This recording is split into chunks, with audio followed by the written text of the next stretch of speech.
evil extremist who turned her daughters into Mad Hatter terrorist gang. Father blames social services for letting his girls live with mother who banned music, television and made them watch ISIS beheading videos. A proud mother and her daughters pose for a holiday snap, all bright smiles and strappy floral dresses. My mum in DA middle, sisters on DA side and me at DA top in Tunisia, Rislane Buller captioned the picture on her Facebook page, employing the schoolgirl slang of a 13-year-old Londoner. Just 9 years have passed since that photo was taken. Yet in that time the lives of Rislane, a straight-A student who dreamed of becoming a doctor, and her sister Safa, 18, have changed forever. Yesterday, Safa was convicted of planning to carry out a terror atrocity in the heart of London in the name of Islamic State, an offense Rislane, 22, and her mother Mina Deitch, 44, have already pleaded guilty to. When Rislane was arrested she was shot 4 times by police, 3 bullets remain in her abdomen, 2 dangerously placed to remove. Following a 4-week trial at the Old Bailey, it can be revealed that, before they were arrested, at a time when their schoolmates were focusing on their GCSE results, the sisters had made repeated attempts to travel to Syria. When they failed, 17-year-old Safa married a jihadi she had been communicating with online, in an internet ceremony. All from the comfort of the family's housing association flat in southwest London. So where, one has to ask, was their mother, Deitch, when all this was happening? The answer is simple. As with the photo, slap bang in the middle. The girl's twice-divorced mum was in many respects the architect of their radicalization. As they entered their teenage years, she pressurized the girls to abandon Western dress for the veil and to pray 5 times a day. Fearing Rislane was going off the rails, Deitch married her off to a local imam old enough to be her father. Next, Safa was banned from listening to music and watching television and then forced to view extremist YouTube videos. One entitled A Message from Satan featured a man dressed as the devil, talking about receiving sinners into hell. Vulnerable and impressionable, both sisters were easy prey for online as recruiters.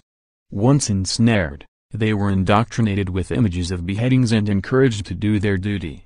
If they could not go to Syria, that meant carrying out jihad in London. They eagerly agreed. What is so shocking is that this was happening in 2016, with much of the original contact on Twitter and Instagram. So much for the social media giants' repeated promises to have stopped their platforms being used in this way. Thankfully, in the end the family were undone by their naivety. Having been taken into custody for trying to join her terrorist husband in Syria, and so becoming the youngest female to be charged with a terror offense, Safa continued to plot with her mother and sister, using a telephone that was being monitored by MI5. The family referred to their planned atrocity as a Mad Hatter's Tea Party. On the day before they were arrested, Rislane and her mother bought a knife with a 6-inch blade from a branch of Sainsbury's. Now all 3 face lengthy jail sentences for their role in Britain's first all-female terror plot. Rislane and Deitch will be sentenced on June 15, Safa next month. Senior National Coordinator for Counter-Terrorism Dean Hayden said, "If we hadn't arrested Safa Buller and intervened when we did, I'm without a doubt that she would have carried out an attack here causing injury and death on the streets of London." He described the trio as a dysfunctional family with murderous intent, adding that the case demonstrated a worrying rise in youngsters being arrested for terrorism. Born in France of Moroccan descent, Mina Deitch traveled to the UK aged 18 when she married Mr. Buller, her first husband and the father of her 4 children. The marriage broke down when Safa was 5 and, having originally lived in North London, in 2010 the family moved to a flat in Vauxhall. Life there was chaotic and dysfunctional. Working 3 days a week as a teaching assistant in an Islamic school, on her days off Deitch would sleep all day and stay up all night surfing the internet. Cooking, cleaning and childcare was left to Rislane. Food was often scarce. But at the same time, Deitch ruled her girls with a rod of iron. Made to wear a headscarf, at first Rislane would remove it at school. Rislane used to be very normal, said an old school friend from Capital City Academy in Willesden, northwest London. It was her mother who seemed extreme. She was very manipulative. She would read her diaries, look into her texts. Lane started coming to school having adopted her mother's ideologies. She was emotionally and physically abusive to Lane. Her first husband agreed. "It started in the house," said Mr. Buller, 52. "If my children lived among other kids, free like everybody else's, then none of this would have happened. Whatever they have done is to please the mother. If the mother is happy, they're happy. If they went against her will, then they would see a huge punishment." He added, "When Lane was living with me, she took the cover off her face. We went outside and ate in Pizza Express, she'd go shopping, and she started working and putting makeup on her face. The moment the mother is in touch with her again, my child is gone." It was a point echoed by Safa in her evidence to the court. When Lane was 16, her mother found that she had been on Facebook talking to an older man and posting pictures of herself wearing Western clothes and makeup. "My mother was very angry at my sister and physically abused her, hit her, and she ran away from home," Safa said.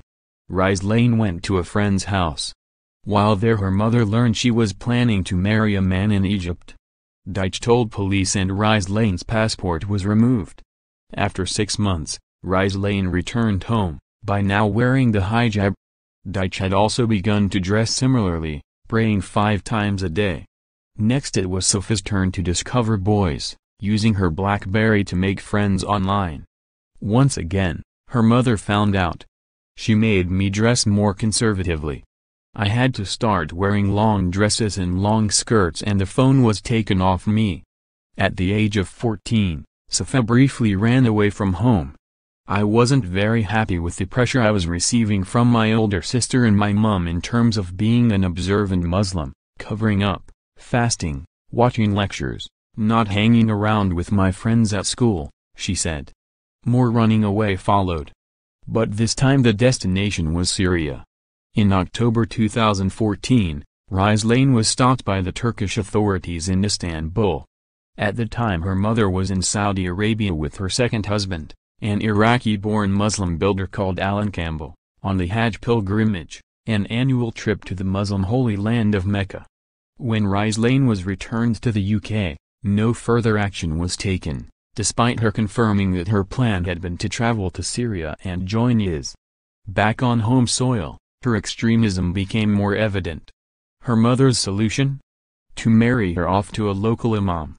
The man was 22 years her senior and a father of 4.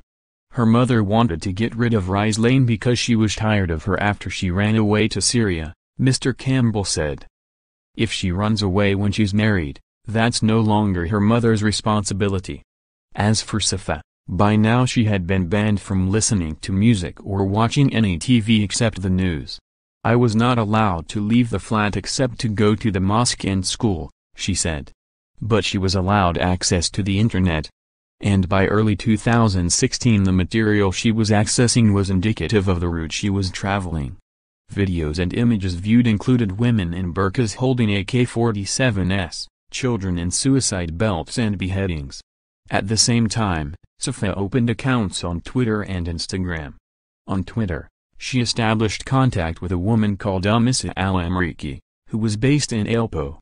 She was an IS recruiter promoting its ideology and persuading women to travel to Syria.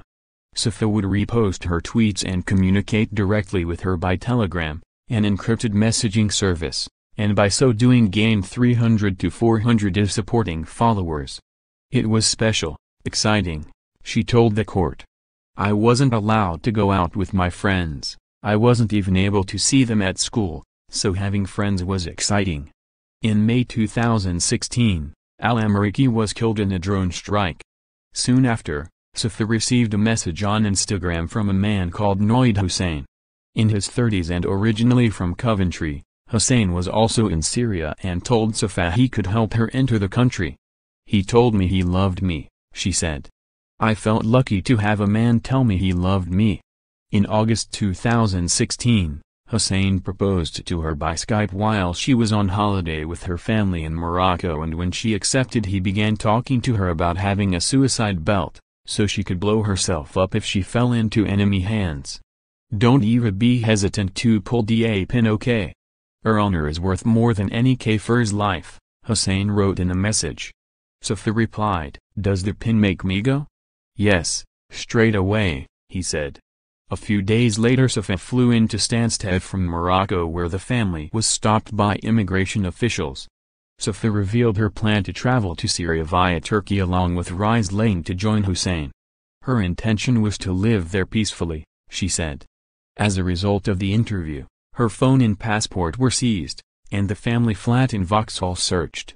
Rise Lane was put on the Prevent the Radicalization program and social services became involved.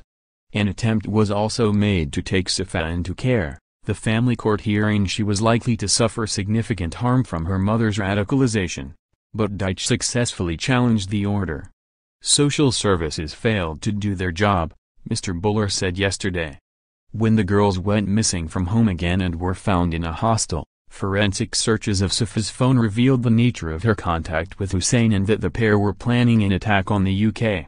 Monitoring of the sisters was stepped up, including a listening device hidden in their home. And following the Westminster Bridge attack in early 2017, Safa was heard saying that she wanted to lay flowers, and then laughing. Online, Safa's interactions were also being monitored by MI5 operatives. Known as role players, they pretended to be committed as supporters to win Hussein's and Safa's confidence. Hussein outlined to them his plans to bring maximum carnage to the capital. This would involve a person he did not want to name but who he trusted with his life. On April